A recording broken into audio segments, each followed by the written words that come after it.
ખાત્મો 7મી તારીખે કરવાનો છે. એની નાભીમાં તીર મારીને કરવાનો છે અને તીર આડું અવળું તમે નહીં જવા દો. પણ સાથે સાથે ચિંતા પણ રાખવાની છે. અહીંયા બધા વક્તાઓએ ખૂબ વિગતે વાત કરી છે. આ લડાઈ એ ચંદનસિંહભાઈ અને સામેના ઉમેદવાર વચ્ચેની લડાઈ નથી. આ લડાઈ એ ભાજપે કોંગ્રેસની લડાઈ નથી. આ લડાઈ હિન્દુસ્તાનનું બંધારણ બચાવવું, હિન્દુસ્તાનની લોકશાહી બચાવવા માટેની લડાઈ છે.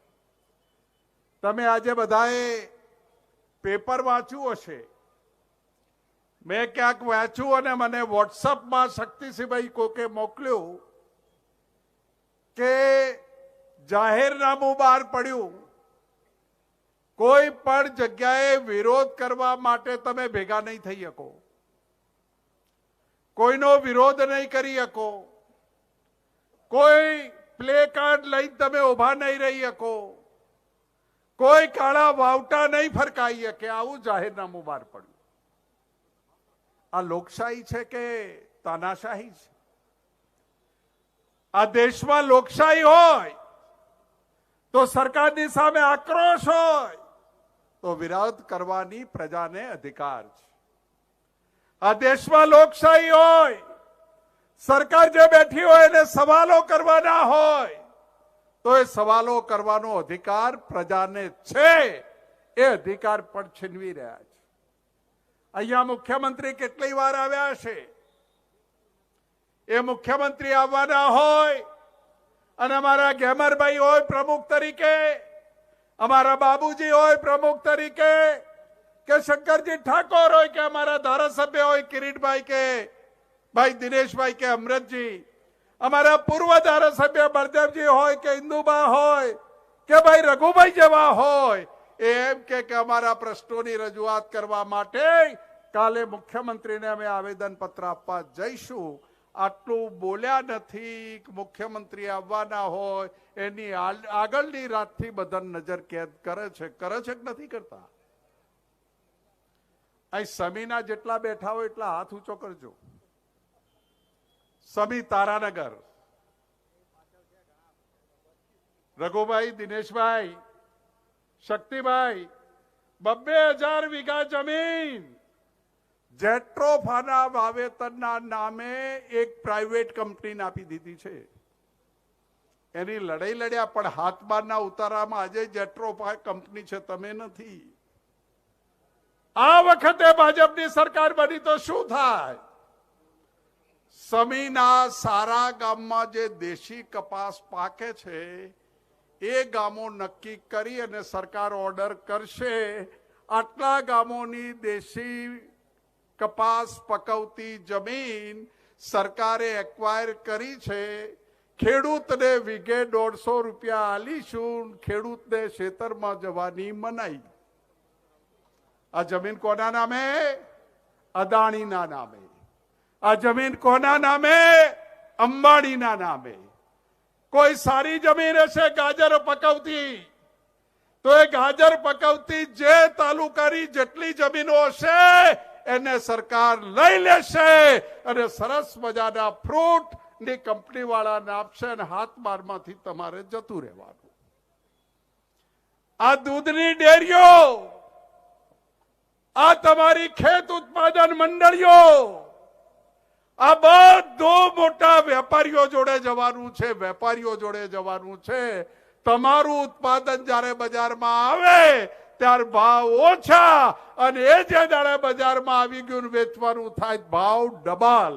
આ વાત ભાજપ આખા દેશમાં કરવા માંગે છે. એમની પાસે 6 અક્ષર છે. 6 અક્ષર. હિન્દુ અને મુસલમાન.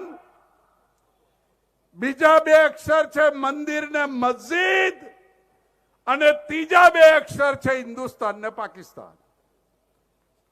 આ 6 અક્ષર લઈ લો. ભાજપ જોડે બીજા મત માગવાનો શબ્દ નથી, અક્ષર નથી. 6 અક્ષર ઉપર ભાજપને જીવવું છે ને ચાલવું છે. ખેડૂત 700 શહીદ થઈ ગયા. દિલ્હીમાં ખેડૂતને નહીં આવવા દે, ખીલા ઠોકો, રોડ ઉપર, દિવાલો ઊભી કરો. ખેડૂત દિલ્હીમાં ના આવવો જોઈએ. જે દિલ્હીમાં કરી શકે, પાટણમાં કરી શકે કે ના કરી શકે? ભાઈ બેઠા છે, અમારો યુવરાજ ક્યાં છે? 30 પેપર ફૂટ્યાની લડાઈ લડે. પેપર હાલીને બહાર નીકળ્યા નથી. ટીવી મીડિયામાં ચાલે પેપર ફૂટ્યું.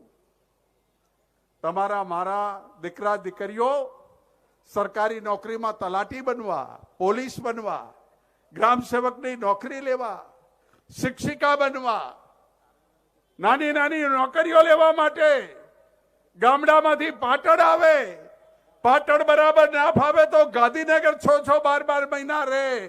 અને છેલ્લા 20 વર્ષમાં 30 પેપર ફોડી અને નક્કી કર્યું કે આ બેઠા એમાંથી એકેયના ઘરમાંથી કોઈને નોકરી આપવી નથી. અને છતાં પણ જો આપણે એનો બદલો ના લઈએ, સમય આવે આ બધી વાતો યાદ રાખીને આપણે મતદાન આપણું પોતાનું નહીં, આપણા બેલ્લાનું કે આખા ગામનું 100% મતદાન, જેમ કિરીટભાઈએ કહ્યું કે જિગ્નેશભાઈએ કહ્યું એમ કરાવવાની જવાબદારી આપણી વધે છે. તમે બધા બેઠા છો, ગામડામાં મત કોંગ્રેસના વધારે છે કે સામેવાળાના વધારે? કોંગ્રેસના. સરપંચની ચૂંટણીમાં કેટલા ટકા મતદાન થાય છે? 90%. તાલુકા પંચાયત, જિલ્લા પંચાયતમાં કેટલા ટકા મતદાન થાય? 80-85.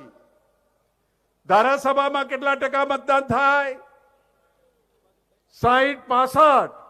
અને લોકસભામાં કેટલા ટકા મતદાન થાય? 50-55. આ તમારો સરપંચમાં વારો આવે ત્યાં 90-95% કરો છો, અને ચંદનભાઈનો વારો આવે, ગેનીબેનનો આવે, તુષારભાઈનો આવે ને રામજીભાઈ ઠાકોરનો આવે ત્યારે 50% કરીએ તો મેળ આવે? આ 70% આપણે લઈ જવું છે. તમને ગામે ગામ, મહેલા દીઠ, વાહ દીઠ મતદાર યાદીઓ આલી દીધી છે. એ મતદાર યાદી લઈ ચેક કરો. કોણ બહારગામ છે, કોણ અહીં છે, કોણ આપણો છે, કોણ બગાડે એવો છે, એ બધું ચેક કરીને 7મી તારીખે સવારે 4 વાગે ઉઠવું છે. બધાએ બૂથ બરાબર હાચવવા છે. જેમ કિરીટભાઈએ કહ્યું ને કે ઈવીએમ મશીન, એની તાલીમ તમને 1લી તારીખથી આપવાની ચાલુ કરીશું. અને કહીશું બેટી તલાક આવી જજો, ઈવીએમમાં પણ કંઈ પણ કરવું હોય તો આવી જજો. આ વખત તમે છો ને અમે છીએ. તમે અહંકાર તો જુઓ, રાજા રાવણ કરતા પણ વધારે અહંકાર, દુર્યોધન કરતા પણ વધારે અહંકાર. 562 રજવાડાઓએ આ દેશની એકતા અને અખંડિતતા માટે પોતાના રાજ આપી દીધા, મહેલો આપી દીધી, જમીનો આપી દીધી, પોતાની મિલકતો આપી દીધી. અને એ રાજા રજવાડાઓ માટે ભારતીય જનતા પાર્ટીના રૂપાલા જે શબ્દ બોલે, સમાજ વિનંતી કરે કે આ શબ્દ બોલ્યા છે તો આને એકલા ટિકિટ ના લો. એટલે આ 562 રજવાડા 2 મિનિટમાં હાલતા જણે વાર ના કરી તમે એક ટિકિટ નહીં મેળવી શકતા. એ વાત શું બતાવે છે? કે રાજા રાવણ કરતા પણ વધારે અહંકાર, દુર્યોધન જેવો અહંકાર. ભગવાન કૃષ્ણએ કહ્યું કે હે દુર્યોધન, આ પાંડવો એ હસ્તિનાપુરના માલિક છે, રાજ એમનું છે. તું હવે સમાધાનમાં 5 ગામ હાલ તોય રાજી છે. અને એ દાડે દુર્યોધને કહ્યું હતું કે 5 ગામ નહીં, 5 હોય મૂકે એટલી જગ્યા નહીં મળે. અને એ દાડે કૃષ્ણ ભગવાને કહ્યું હતું કે હે અર્જુન, હે પાર્થ, ઉઠાવ ગાંડીવ અને રણનો ટંકાર કર. એ જ રીતે મંદોદરીએ કીધું હતું, રાવણના ભાઈએ કીધું હતું કે રામ સાથે યુદ્ધ ન થાય. પરિવારે સમજાવ્યો હતો અને છતાં પણ ના માન્યા.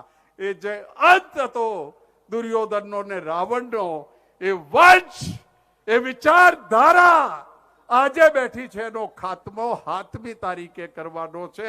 એની નાભીમાં તીર મારીને કરવાનો છે. અને તીર આડું અવળું તમે નહીં જવા દો.